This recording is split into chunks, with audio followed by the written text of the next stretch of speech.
بسم اللہ الرحمن الرحیم اللہم صلی علی سیدنا و مولانا محمد النبی الامی والہ و صحابہ بارک وسلم صلاۃ و سلام علیک یا رسول اللہ صلی اللہ علیہ وسلم۔ میں سدا بہار اسلام سے مخاطب ہوں اور تمام سوروں کے خواص اور فائدے بتاتا ہوں، کیونکہ جب پڑھنے کا مزہ اسی وقت آتا ہے جب کسی بات کا آدمی کو فائدہ معلوم ہوتا ہے کہ سمجھ میں آئے کہ اس کا کیا فائدہ ہے۔ ڈیوٹی جانے کا، پروجیکٹ میں جانے کا، کوئی بھی چیز کا فائدہ معلوم ہونے سے یہ آدمی اس کی طرف راغب ہوتا ہے۔ اللہم صلی علی سیدنا و مولانا محمد النبی الامی والہ و صحابہ بارک وسلم صلاۃ و سلام علیک۔ سورہ فتح کے فائدے، خواص سورہ فتح۔ نماز ظہر کے بعد دشمن پر نصرت پانے کے لیے 41 بار سورہ فاتحہ پڑھنا نہایت ہی اثر رکھتا ہے۔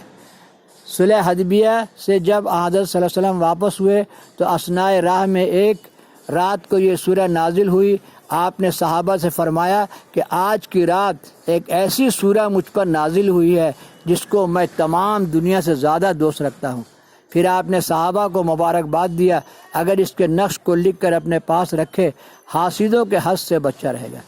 جس وقت رمضان شریف کا چاند دیکھا جائے تو سورہ فتح کو 3 بار پڑھنے سے تمام سال رزق میں فراخی ہوتی ہے۔ کشتی میں سوار ہوتے وقت پڑھنے سے غرق ہونے سے مامون رہتا ہے۔ دجال و قتال کے وقت اس کو لکھ کر پاس رکھا جائے تو حفاظت ہوتی ہے۔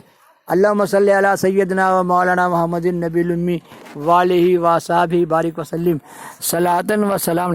پیر کیا ہوتا ہے؟ پیر تو پیر بابا لوگ ایسے ہی بات میں صبح ناشتے کے ٹائم میں اور شام کے ناشتے کے ٹائم میں چائے پلاتے ہیں، ناشتہ کراتے ہیں اور میٹھی انداز میں یہی سب بات بتاتے ہیں۔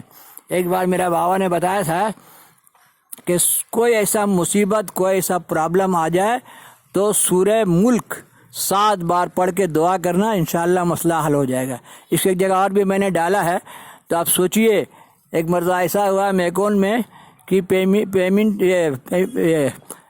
بل دیا تو بولا کہ پہلے لیبر پیمنٹ کرو اور اس کا بعد تب لا کے شیٹ جمع کرو، سائن کر کے تب چیک ملے گا۔ پاؤں کے زمین نکل گیا، ٹھیکیدار کا کیا بل دیا، چیک لیا، پیسہ نکالا، لیبر لوگ کو بانٹا اور باقی اپنا پاکٹ میں رکھا۔ اب تو پاؤں سے زمین نکل گیا کہ پیسہ کہاں سے آئے گا۔ اب سوچئے 15,000 پیمنٹ ہے اور 24,000 بل ہے۔ اب دل میں آئے کہ چلے، پھر وہ بولے تھے سورہ ملک پڑھنے کے لیے، اب رانی گنج میں پڑھیں گے جا کے۔ ادھر سے نکلے ریل گیٹ کی طرف سے اور پکڑا بس اور سیدھا رانی گنج پہنچے، سرہانے بیٹھے اور سورہ ملک 7 بار پڑھ کے دعا کیا۔ تو جب اللہ سے دعا کرتا ہے آدمی تو اللہ تعالیٰ اپنے بندوں کے قلب پر اس کا اثر ڈالتا ہے، جو آپ کے مددگار بن جاتے ہیں۔ تو ایسا بہت عجیب اتفاق ہے، لوگ سن کے تعجب کر جاتے ہیں کہ باب رحمت کھلا، نہیں معلوم تھا کہ حضور آئے ہوئے رانی گنج کا حجرہ ویسے ہی ہے، اندر سے بند تھا۔ آپ اچانک آ گئے تھے تو ہوائی جہاز سے آتے تھے، پھر نیپال چل جاتے تھے۔ پورا نعیم کو بلاؤ، بلایا ہم کو، میرے ساتھ بزنس کرے گا؟ ہم بولا جلدی کرو بابا۔ بولے اس کو دے دو 25,000، ہے نا؟ ہم بولے یا اللہ 24,000 بل، اب پیر صاحب 25,000 دے رہے ہیں۔ اس کے بعد ہم کو بولا کہ اس ٹائم 15,000 ترنت میرے ہاتھ میں دے دیے۔ آپ بولے کل آ کے لے جانا 10,000۔ ہم بولا بابا بھی اچھا بزنس کر رہا ہے میرے سے۔ پھر درگاہ میں کھڑے ہوئے بولے جلدی جاؤ اپنا کام کرو۔ اب آپ سوچئے کہ مولانا صاحب تقریر میں اس دن بول رہے تھے، میرے سمدھی صاحب کے یہاں جو تقریر تھا کہ کیسے جان جاتے ہیں، کیسے جان گئے عثمان غنی رضی اللہ تعالیٰ عنہ، تو یہ لوگ انوار الہی سے جان جاتے ہیں۔ اللہ تعالیٰ جس کو چاہتا ہے بتا دیتا ہے کہ اس بندے پر کیا مصیبت ہے۔ اسی لیے یہ کوئی بہت بڑا بات نہیں ہے۔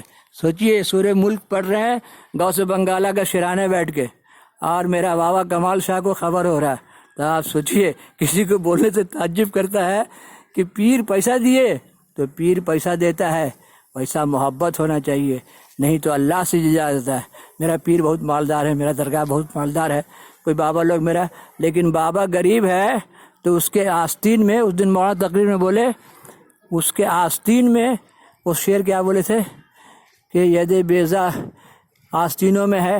اس کا یہ ہے کہ چمکتا ہوا ہاتھ، تو اس موسیٰ علیہ السلام کا واقعہ میں یہ چمکتا ہوا ہاتھ، اور وہ سائڈ میں دباتے اور ان کا ہاتھ چمکنے لگتا. یہ معجزہ جو ہے موسیٰ علیہ السلام کو دیا گیا تھا. اور ہمارا غریب بابا لوگ ہے نا، زمانہ موسیٰ علیہ السلام کا ہے، 9 روٹی میں 9 بیٹا، اسی لیے سب کا ہاتھ غوث پاک کا ہاتھ میں ہے. کچھ بابا لوگ غوث پاک کی طرح قیمتی لباس پہنتے ہیں، یہ بھی جائز ہے. کچھ بابا لوگ میلے بال الجھے حال ہیں، وہ بھی ٹھیک ہے، کیونکہ میلے بال الجھے حال کسی بات پر اڑ جائیں تو اللہ تعالیٰ کو دینا ہی پڑتا ہے. اللہم صلی علی سیدنا و مولانا محمد نبی الامی وآلہ وصحبہ بارک وسلم صلاۃ و سلام علیک یا رسول اللہ صلی اللہ علیہ وسلم. جس بارگاہ میں جائیں وہ بارگاہ کا مالک اپنا بارگاہ سنبھالنے کا پورا طاقت و قوت رکھتا ہے. اللہم صلی علی سیدنا و مولانا محمد نبی الامی وآلہ وصحبہ بارک وسلم صلاۃ و. پیر کیا بتاتا ہے؟ پیر دعا پڑھنا ہی بتاتا ہے، کیونکہ فرصت تو ہے نہیں دین پر آدھا گھنٹہ 1 گھنٹہ خرچ کرنے کا. آج جو عالم لوگ ہیں جن لوگوں نے زندگی اور وہی بات پڑھا، وہ قاعدے سے نہیں بتا کر کے خالی طنز مارتے ہیں. ابھی میلاد میں گئے تھے، بہت مرتبہ بولے کہ وضو کے فرائض نہیں معلوم، غسل کے، لیکن ایک بار بھی نہیں بولے کہ 3 بار کلی کرنا، 3 بار ناک میں پانی ڈالنا یہی فرض ہے. اور جو غسل میں آپ وضو کر لیا وہ وضو بھی ہو جاتا ہے. تو آسان بات بتانے کی بہت بولے کہ غسل کے فرائض نہیں معلوم، وضو کے فرائض نہیں معلوم، لیکن یہ نہیں بتائے کہ وہ فرض ہے کیا. اللہم صلی علی سیدنا و مولانا محمد نبی الامی وآلہ وصحبہ بارک وسلم صلاۃ و سلام. میرا چینل دیکھیے، دکھائیے، لائک کیجئے، سبسکرائب کیجئے، شیئر کیجئے. 10 سال کی عمر سے جو میں پڑھ رہا ہوں، دیکھ رہا ہوں، اور جو میں نے سب جمع کر رکھا ہے واقعات اللہ والے، تمام سجرہ، تمام کتابیں انشاءاللہ پارٹ بائی پارٹ سب ڈال دوں گا.